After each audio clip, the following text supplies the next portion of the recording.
West Bengal CM Mamata Banerjee ఆ రాష్ట్రంలో ఒక దారుణ క్రీడకు తెరలేపారు. తాజాగా ఆమె ఈ ఎన్నికల్లో తన పార్టీకి మైనారిటీ ఓటు బ్యాంక్ పూర్తిగా గంపగుత్తగా పడే విధంగా ఒక కీలక నిర్ణయం తీసుకున్నారు. అదే మైనార్టీల ఫ్రంట్ ఏర్పాటు చేసి వాళ్ళ ద్వారా మైనార్టీల అందరినీ ఏకంగా చేసి తన పార్టీకి ఓటును వేయించుకునే విధంగా ఆమె ఈ నిర్ణయాన్ని తీసుకున్నారు. అయితే ఈ మైనార్టీ ఫ్రంట్ను మమతా బెనర్జీ ఎందుకు ఏర్పాటు చేయాలని భావిస్తూ ఉన్నారు?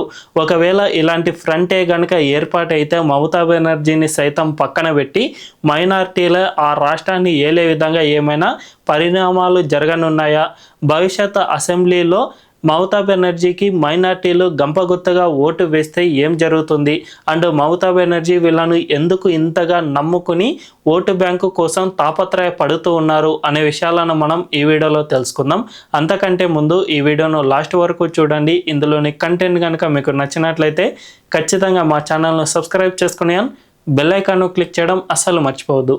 ఇక డీటెయిల్స్లోకి వెళ్తే 2011లో మమతా బెనర్జీ ఎప్పుడైతే అధికారంలోకి వచ్చారో అప్పటి నుంచి ఇప్పటి వరకు ఆమె జస్ట్ మైనార్టీ ఓటు బ్యాంకును మాత్రమే నమ్ముకుని రాజకీయాలను కొనసాగించారని చెప్పుకోవచ్చు. నిజానికి వెస్ట్ బెంగాల్లో ఏకంగా 27% ఆఫ్ మైనార్టీ ఓటు బ్యాంకు ఉంది.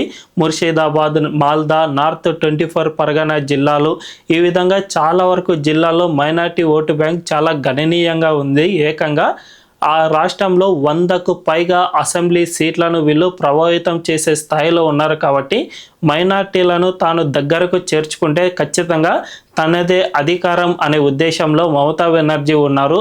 అయితే ఇన్నాళ్ళు ఈ మైనార్టీ ఓటు బ్యాంక్ అనేది తన వెంటే ఉండగా తాజాగా తన పార్టీకి సంబంధించిన హుమయూన్ కబీర్ అనే వ్యక్తి ఆమెను పూర్తిగా దెబ్బ కొట్టేశాడు. ఈ హుమయూన్ కబీర్ టీఎంసీ పార్టీలో ఒక ఎమ్మెల్యేగా ఉన్నాడు. ఆ తర్వాత తనకు మంత్రి పదవి కావాలి అని కోరుకోగా మమతా బెనర్జీ దీనికి పూర్తిగా తిరస్కరించారు. దీంతో హుమయూన్ కబీర్ పార్టీ నుంచి బయటికి వచ్చేసి రాష్ట్రంలో ఒక కీలక ప్రకటన చేశారు. నేను ఈ ముర్షిదాబాద్ జిల్లాలో బాబ్రీ మసీదును కడతాను. ఖచ్చితంగా అయోధ్యలో బాబ్రీ మసీదును ఎక్కడైతే కూల్చారో దాని పేరిటనే నేను ఈ మసీదును కట్టడం ద్వారా మన సంస్కృతిని నిలబెట్టుకునే ప్రయత్నం చేద్దాం అనే విధంగా ఆయన గతంలో ఒక కీలక ప్రకటన చేశారు. ఈ ప్రకటన ఎప్పుడైతే చేశారో ఆ తర్వాత ఈ ప్రాంతంలో చాలా పెద్ద ఎత్తున ఇటుకలను మోసుకు వెళ్ళడం, చాలామంది విరాళాలు ఇవ్వడం ఇలాంటివి స్టార్ట్ చేస్తూ వచ్చారు. జస్ట్ బాబ్రీ అనే పేరును ఉపయోగించడం వల్ల మాత్రమే ఆ ప్రాంతానికి చాలా ప్రాముఖ్యత ఏర్పడిందని చెప్పుకోవచ్చు. ఈ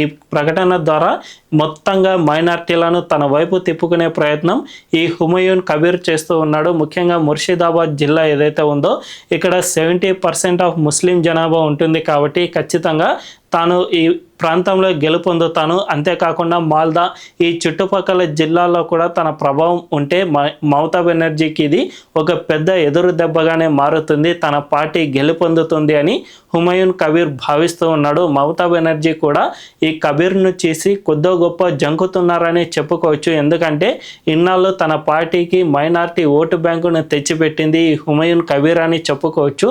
అలాంటి వ్యక్తి ఇప్పుడు పార్టీ నుంచి బయటికి వెళ్ళిపోతే ఖచ్చితంగా తనకు మైనార్టీ ఓటు బ్యాంకు పడదు అనే దురుద్దేశంలో మమతా బెనర్జీ ఉన్నారు. ఇప్పటి వరకు తన రాష్ట్రంలో ఈ అక్రమ వలసదారులను తీసుకురావడం, వాళ్ళకు ఓటు హక్కును కల్పించడం ద్వారా తన మైనార్టీ ఓటు బ్యాంకును పెంచుకునే ప్రయత్నం చేస్తూనే ఉన్నారు. ఈ ప్రయత్నాలు మెల్లిమెల్లిగా రాష్ట్రంలో హింసాత్మక చర్యలకు దారి తీసాయి. అక్రమ వలసదారులు ఏకంగా స్థానిక హిందువులపై దాడులకు సైతం తెగబడుతున్నారు.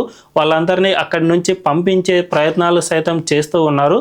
సో ఈ విధంగా రాష్ట్రంలో శాంతి భద్రతల పరిస్థితులు చాలా దయనీయంగా మారిపోయినా కూడా మమతా బెనర్జీ ఎక్కడా వెనక్కి తగ్గడం లేదు. జస్ట్ తన ఓటు బ్యాంకును కాపాడుకోవడం కోసం మాత్రమే ఇలాంటి తీవ్ర పరిణామాలకు దారి తీస్తూ ఉన్నారు. అంతేకాకుండా రీసెంట్గా ఆ రాష్ట్రంలో కొన్ని ప్రాంతాల్లో మైనార్టీలతో పెద్ద ఎత్తున అల్లర్లు చెలరేగినా కూడా మమతా బెనర్జీ ఒక స్టేట్మెంట్ ఏమని ఇచ్చారంటే, మనం ఎప్పుడైనా కానీ ఒక కమ్యూనిటీ 30%కు చేరుకుంది అంటే వాళ్ళను మనం ఎక్కువగా ప్రొవోక్ చేయకూడదు. వాళ్ళను మనం ఏమైనా అంటే రాష్ట్రంలో అల్లర్లు జరిగే అవకాశం ఉంది, వాళ్ళు కాస్త రెచ్చిపోతారు. కాబట్టి మనమే ప్రశాంతంగా ఉండాలి అని ఒక రాష్ట్ర సీఎం ఇలాంటి ప్రకటన చేశారు అంటే మమతా బెనర్జీ మైండ్ సెట్ ఎంత క్రూయల్గా ఉందో అర్థం చేసుకోవచ్చు. అంటే 30% అయినంత మాత్రాన వాళ్ళు హిందువులపై దాడులు చేసే సైతం మనం చూస్తూ ఊరుకుండాలా అనే అనుమానం అయితే ఇక్కడ వ్యక్తమవుతుంది. అందువల్లనే మమతా బెనర్జీని ఇప్పుడు పూర్తిగా దెబ్బతీసేందుకు హుమాయూన్ కబీర్ సైతం బయటికి వచ్చాడు. కాబట్టి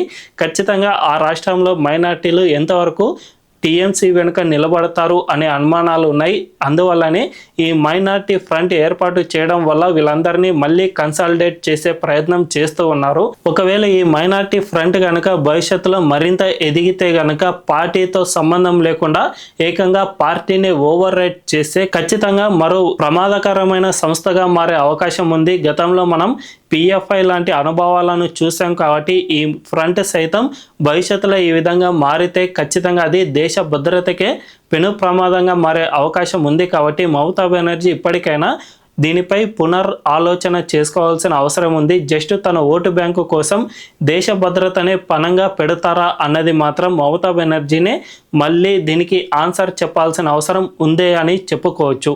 మరి ఈ విషయంపై మీ అభిప్రాయం ఏంటో కామెంట్ల రూపంలో తెలియజేయండి. అండ్ ఈ వీడియో కనుక మీకు నచ్చినట్లయితే ఖచ్చితంగా మా ఛానల్ను సబ్స్క్రైబ్ చేసుకుని బెల్ ఐకాన్ క్లిక్ చేయడం అస్సలు మర్చిపోవద్దు. Thank you.